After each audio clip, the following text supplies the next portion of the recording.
बिहार एक कृषि प्रधान राज्य है। यहाँ के अधिकतर लोग जो हैं वो खेती बाड़ी से जुड़े हुए हैं, लेकिन खेती बाड़ी में, किसानी में क्या आमदनी होती है ये बताने की जरूरत नहीं है। इसलिए पूरे देश में अगर आप देखेंगे जो वहाँ की कंपनियां होती हैं वहाँ पर सबसे ज़्यादा काम करने वाले बिहार के लोग होते हैं।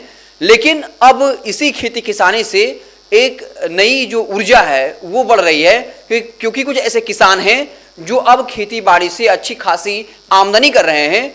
और बता दें कि काला गेहूं या फिर काला चावल हो, इसे नई तकनीक से उपजा करके कुछ किसान जो है अन्य किसानों के लिए प्रेरणा का स्रोत बन रहे हैं। बता दें कि कृषि मंत्री की उपस्थिति में बाकायदा एक किसान हैं विजय गिरी, जो हरपुर रामनगर गांव के रहने वाले हैं, जिला पश्चिमी चंपारण है।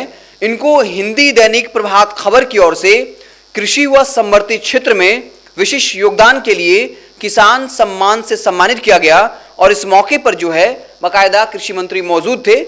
बता दें कि विजय गिरी जो हैं वो काले गेहूं और काले चावल की पैदावार करते हैं और अच्छी खासी आमदनी भी की है। और इस वजह से राष्ट्रीय अखबार जो प्रभात खबर है उसने उनकी उपलब्धि को देखते हुए उन्हें पुरस्कृत किया। इस मौके पर कृषि मंत्री जो है वहां मौजूद थे। बता दें कि बिहार में अब लगातार चाहे वो काला गेहूं हो या फिर काला चावल हो, उसकी खेती की जो तकनीक है वो उस पर कहीं ना कहीं फोकस किया जा रहा है, इसकी खेती की जा रही है, क्योंकि इसमें इनकम जो होता है वो सीधे तौर पर दुगना हो जाता है। ये कहा जाता है कि जो काला चावल या काला गेहूं होता है उसमें जो न्यूट्रिएंट्स होते हैं वो ज़्यादा होते हैं, पोषक तत्व तो ज़्यादा होता है। कई तरह की बीमारियां हैं जो इससे नहीं होती है, और इस वजह से जो शहर के लोग होते हैं या अलग अलग राज्यों में बड़े मात्रा में, चाहे वो काला गेहूं हो या काला चावल हो, इसकी बहुत मांग होती है।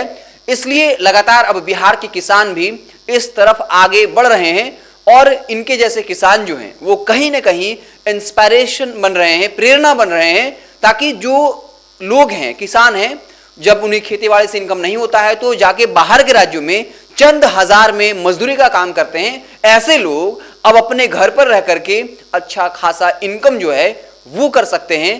तो बता दें कि जो पश्चिमी चंपारण के रहने वाले किसान हैं विजय गिरी, उनको दैनिक अखबार जो राष्ट्रीय अखबार है प्रभात खबर, उसकी तरफ से पुरस्कृत किया गया। कृषि मंत्री जो है वो मौजूद थे और उनकी गर्मामयी उपस्थिति में बाकायदा उनको पुरस्कृत किया गया। और ये जरूरी भी है कि जो भी किसान कृषि के क्षेत्र में जागरूकता फैला रहा है, कुछ भी अलग कर रहा है, ऐसे लोगों को सम्मानित करने की जरूरत है, ताकि जो और किसान हैं उन तक ये मैसेज पहुंचे कि खेती बाड़ी जो है वो सिर्फ नुकसान का सौदा नहीं है, बल्कि अगर आप कुछ नई तकनीक के साथ, कुछ नए विचार के साथ आइए तो आप कहीं ना कहीं इससे मुनाफा कमा सकते हैं और आपको अलग अलग राज्यों में जाकर कहीं काम करने की जरूरत नहीं पड़ेगी। क्योंकि अगर आप अपने ही राज्य में रहेंगे तो आप जब अलग राज्य में जाते हैं तो खर्च जो होता है वो ज़्यादा होता है, और वहाँ पर अलग अलग राज्य जो जहाँ जाते हैं उसका जो खरीद बिक्री का दर होता है वो बढ़ता है, लेकिन बिहार को नुकसान होता है। क्योंकि अगर बिहार के लोग बिहार में ही रह जाएंगे तो पैसा यहीं खर्च करेंगे और इससे कहीं ना कहीं बिहार को आगे बढ़ने में मदद मिलेगी। आप देखते रहें NBC 24। बहुत बहुत धन्यवाद।